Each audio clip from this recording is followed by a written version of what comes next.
Hey guys, what's up? Um, I'm sitting at the park right now, and my car is dead. Well, it's not absolutely dead, but it's just not cranking. Can't get it started. It's not cranking.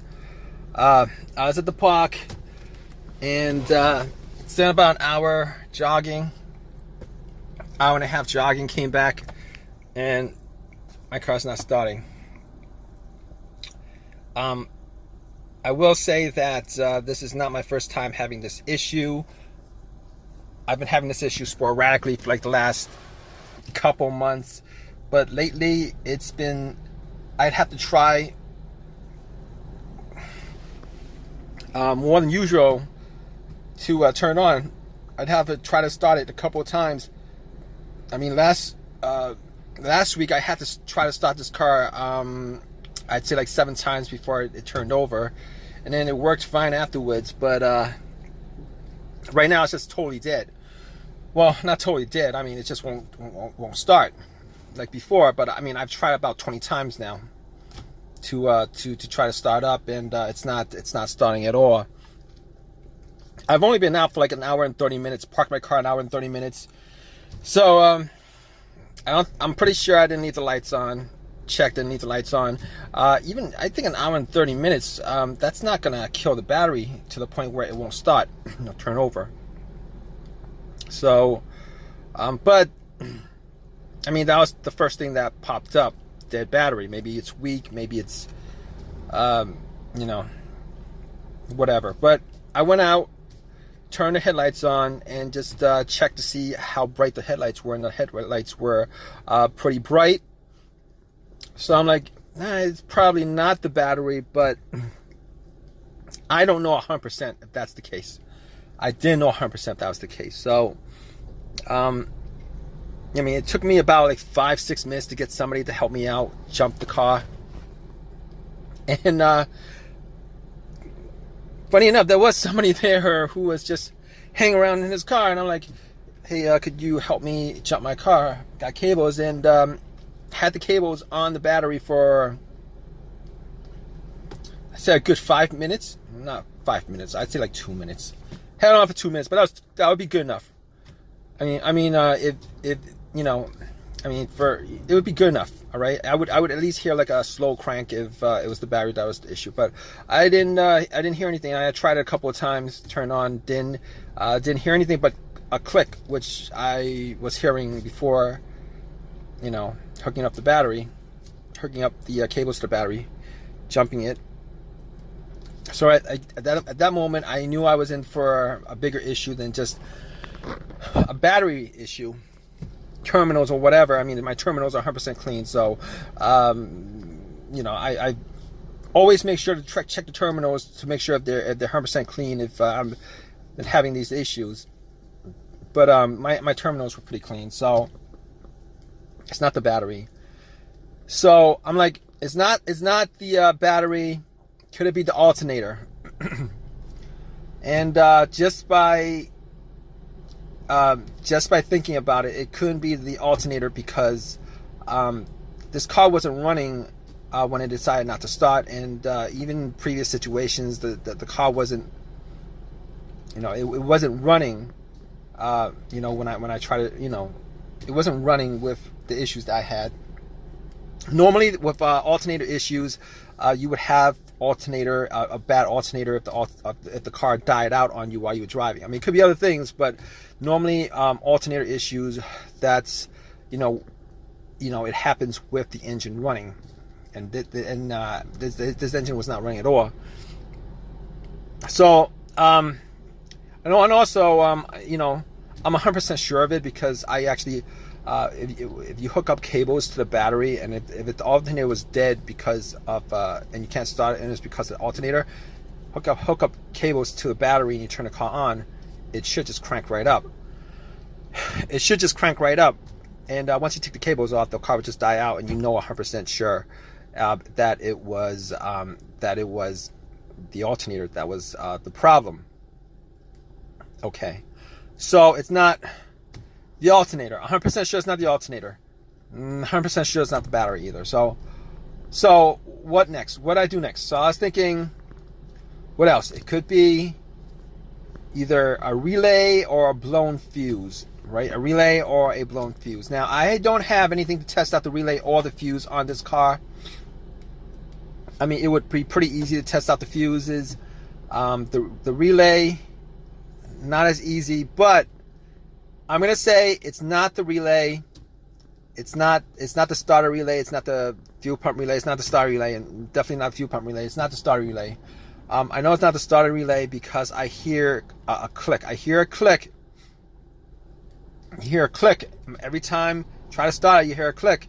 I mean, it gets faint. You know, the more you do it, because the battery gets strained. But you do hear a click. So I mean, the relay relays electricity from the battery to the starter. It relays electricity to the starter, and because you're hearing that click, it means that the solenoid is firing off. It's just that the engine is just not turning over. It's not cranking up. It's not running. So at that point, I know it's not the relay. I mean, I can't say I'm 100% sure it's not the relay, but I'm gonna say to a good certainty that it's not the relay. Like 90% sure it's not the relay. I'd have to test it out to make to make that 100%, but 90% sure it's not the relay. So what else? What else did I test out? I'm thinking, could it be a fuse? Maybe it could be a fuse, but all the times that I've had issues with fuses with this car, well, not this car, but I mean, with cars that I've had previously. So here's the thing about it.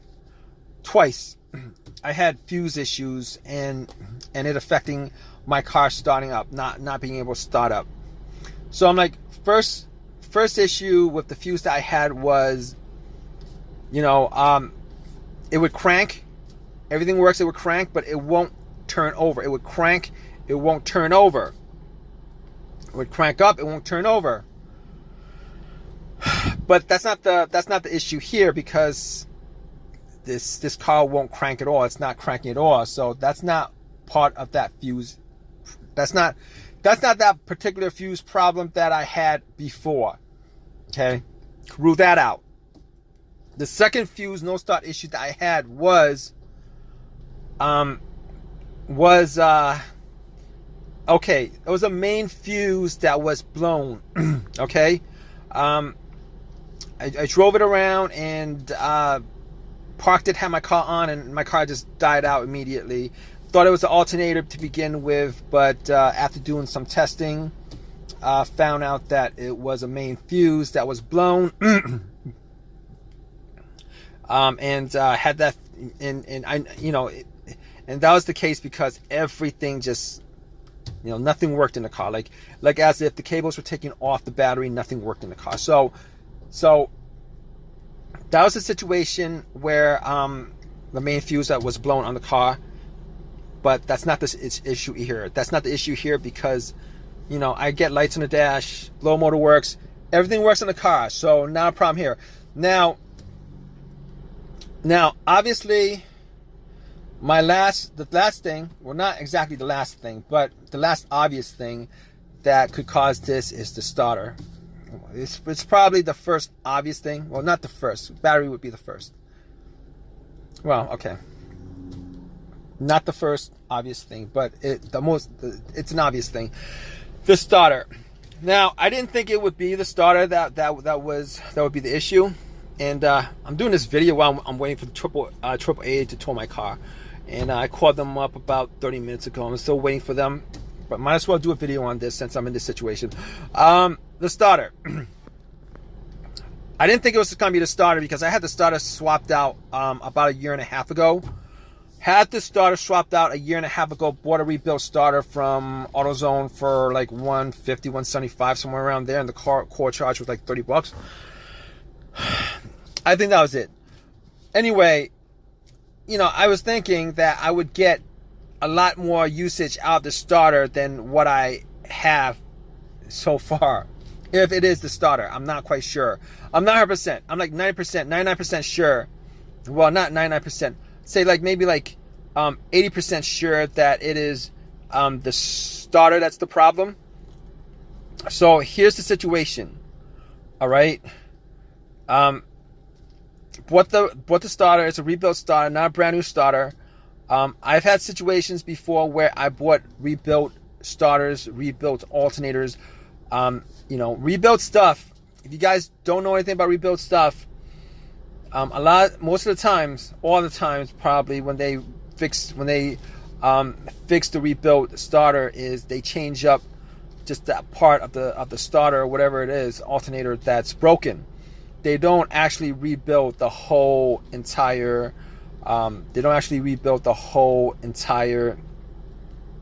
thing. So you could have, one component that's brand new on there, and then the rest of it has like 150,000 miles on it. The truth. The absolute truth. But even still, I didn't think that, I still don't know if it's a starter or not. I mean, it's hard for me to believe. I've only put on maybe like 15,000 miles for a year and a half, maybe a year and a half, 15,000 miles. And, right now I'm sitting in my car and I'm not going anywhere. And I'm thinking it's a starter. Now, I could do a couple of tests on it. I could try to like bump the starter, just bump it. If I have a long crowbar or something like that, bump it and then try to start it, see if I could get like one more start out of it. And if it does start up, it's definitely the starter. But I don't have that at the moment, and I'm not gonna go out and do that. I've done that before, but I don't want to do it in this situation. The other thing is, I could probably put a wire to the solenoid, to one of the solenoid terminals, and see if the starter cranks up or not. But I'm waiting for AAA. I'm gonna be waiting for AAA. See how that works out. Kind of sucks. And if it turns out to be the starter, this won't be the first time that I've had a rebuilt starter and having it go out on me prematurely, within 2 years. I've had an alternator that went out on me within 6 months. Rebuilt. I'm a big fan of OEM parts. Probably should have just bought a used starter from eBay OEM and pop it in. I would probably be on the road right now instead of making this video. But I'll let you guys know. AAA is gonna be here to tow my car. I'll let you guys know what happened to my car. Hey guys, so my car is now working fine, and you guys guessed it. If you guys guessed like me that it was the starter, and it was the starter, it was still under warranty. Brought it to AutoZone,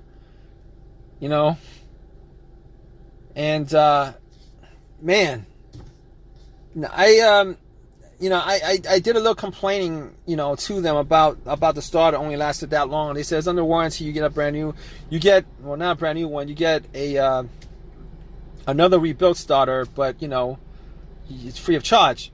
I'm like, no, that's not the point. The point is, I gotta spend time out of my day. I gotta spend time out of my day to put it in, take it out, put it in. Or if I was gonna pay for it, I would have to spend money out of my pocket to do it. Pain in the butt. Turned out to be the starter. It's not like the absolute worst situation in the world, but I'd rather not have situations like this come up. It's just really a pain in the butt. And when I change a part on a car, I'm hoping that I get a certain amount of usage out of it. And I was thinking maybe 100,000 miles over, maybe like well over 100,000 miles. But guess what? They gave me another rebuilt starter, popped it in, it works. I've got a rebuilt starter in my car. So I got a rebuilt starter in my car. All right, replaced a rebuilt starter with another rebuilt starter. Sucks. And what are you gonna do? I mean, I didn't want to spend $300 instead of getting a replacement for free. I didn't want to spend $300 out of my pocket to get, you know, a brand new one. And even the brand new ones, I've heard stories, situations where people bought brand new stuff and it goes out on them anyway. But anyway, I'm glad that that situation's resolved. Really pain in the butt, frustrating, aggravating stuff that I really wish wouldn't happen, but apparently it is what it is, kind of thing. But if you guys have any comments, please leave your comments in the comment section. Please give me a thumbs up. Please subscribe, guys. All right, hope this has helped you out as far as your issues with your car. Hope hope if you do have this kind of situation that is as simple. No, not as simple, but it's not worse than that. All right, guys, take care.